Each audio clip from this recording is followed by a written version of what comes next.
Hello दोस्तों। आज हम लोग देखेंगे भारत में मनोविज्ञान का विकास।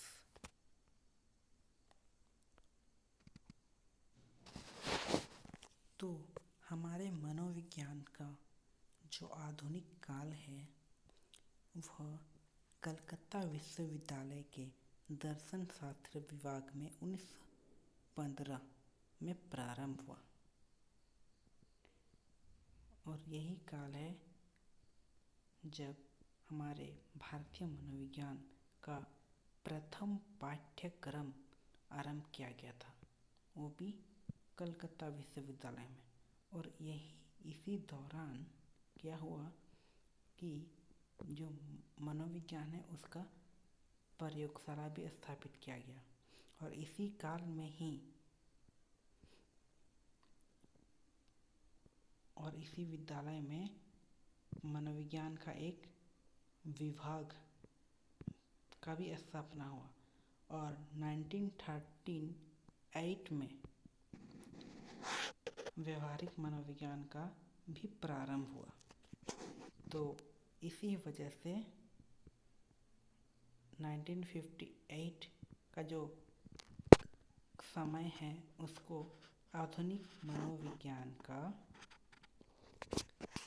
मतलब भारतीय मनोविज्ञान के लिए है बस ये, ओके ना, कि भारतीय मनोविज्ञान के आधुनिक काल का समय कहा जाता है 1915 को। ठीक है।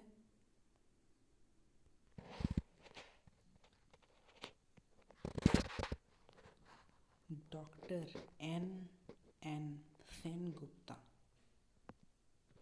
इन्होंने कलकत्ता विश्वविद्यालय में आधुनिक प्रायोगिक मनोविज्ञान का जो प्रारंभ था उसको बहुत हद तक प्रभावित किया था। और डॉक्टर एन सेनगुप्ता वुड के शिष्य थे।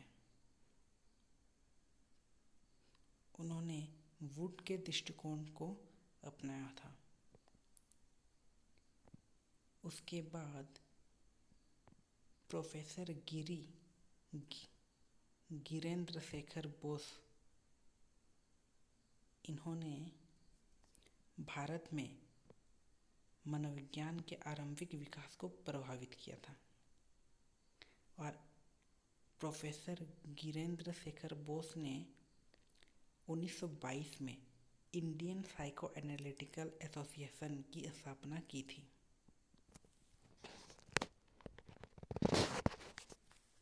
मैसूर विश्वविद्यालय एवं पटना विश्वविद्यालय, यहीं पर मनोविज्ञान के अध्यापन और अनुसंधान के प्रारंभिक केंद्र प्रारंभ हुए। यानी कि भारत में जो मनोविज्ञान उस काल में था, तो उस काल में फर्स्ट टाइम मैसूर विश्वविद्यालय और पटना विश्वविद्यालय में ही मनोविज्ञान से जुड़े अध्ययन और अनुसंधान का केंद्र वहीं पर बना। दुर्गानंद सिन्हा, जिन्होंने अपनी एक पुस्तक लिखी थी जहाँ पे उन्होंने सामाजिक मनोविज्ञान को 4 चरणों में बांटा था। प्रथम चरण वह था जहाँ पे प्रयोगात्मक, मनोविश्लेषणात्मक और मनोवैज्ञानिक परीक्षण अनुसंधान पर बल दिया गया था, जिसमें पाश्चात्य देशों का मनोविज्ञान के विकास में योगदान परिलक्षित हुआ। और द्वितीय चरण जहाँ पे मनोविज्ञान की विविध शाखाओं में विस्तार का समय था। और तृतीय चरण में हमारे जो भारतीय मनोवैज्ञानिक थे उन लोगों की ये इच्छा थी कि हमारी जो भारतीय मनोविज्ञान है उस भारतीय मनोविज्ञान की पहचान के लिए जो पाश्चात्य मनोविज्ञान है उसको अब भारतीय संदर्भों से जोड़ा जाए। और चतुर्थ चरण के रूप में 1970 के अंतिम समय में देशज मनोविज्ञान का उदय हुआ।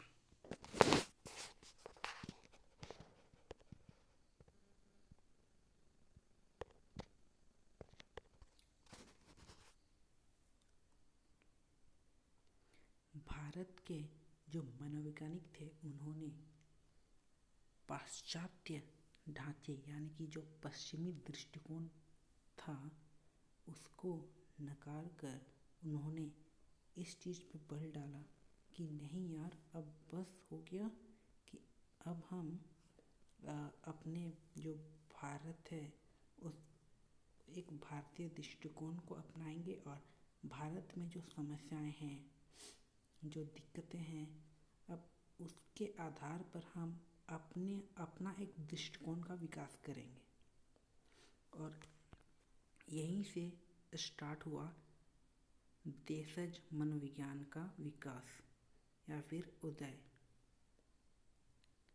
जहां उन्होंने भारतीय सामाजिक सांस्कृतिक रूप से मनोविज्ञान का एक ढांचा तैयार किया। और उनका जो प्रयास था इस चीज़ को लेकर कि हमारे भारत का एक अपना दृष्टिकोण हो और हमारे भारतीय मनोविज्ञान का अपना सिद्धांत हो,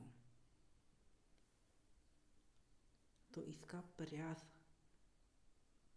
देखने को मिलता है देशज मनोविज्ञान में, जहाँ उन्होंने भारतीय पारंपरिक सिद्धांतों का विकास किया और वो सिद्धांत लिए गए थे हमारे प्राचीन ग्रंथों से।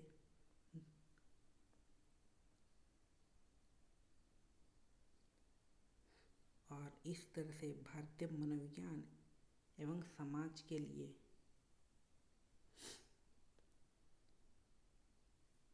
सार्थक सिद्धांतों का विकास में समर्थ हो पाया है।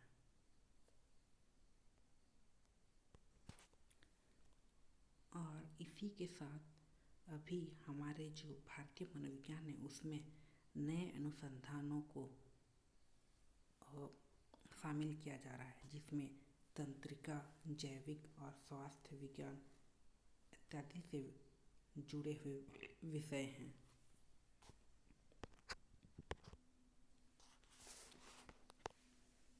और अभी जो भारतीय मनोवैज्ञानिक हैं वह व्यावसायिक क्षेत्रों में देखने को मिल जाते हैं और यहाँ तक कि चिकित्सालयों में नैदानिक मनोवैज्ञानिक के रूप में देखने को मिल जाते हैं। मानव संसाधन के विकास में भी हमारे भारतीय मनोवैज्ञानिक कार्यरत देखते हुए मिल जाते हैं। और विज्ञापन विभाग मतलब एडवर्टाइजमेंट डिपार्टमेंट और काफ़ी सारे इंडस्ट्रियल में भी, यानी कि किसी तरह के कंपनियों में और खेलकूद निर्देशक के तौर पर और सूचना प्रौद्योगिकी उद्योग, ये सारी चीज़ों में हमारे भारतीय मनोवैज्ञानिक आजकल कार्य करते हुए नज़र आ जाते हैं। तो ये हमारे मनोविज्ञान का विकास है जो कि हर क्षेत्र में अलग अलग रूप में हुआ है।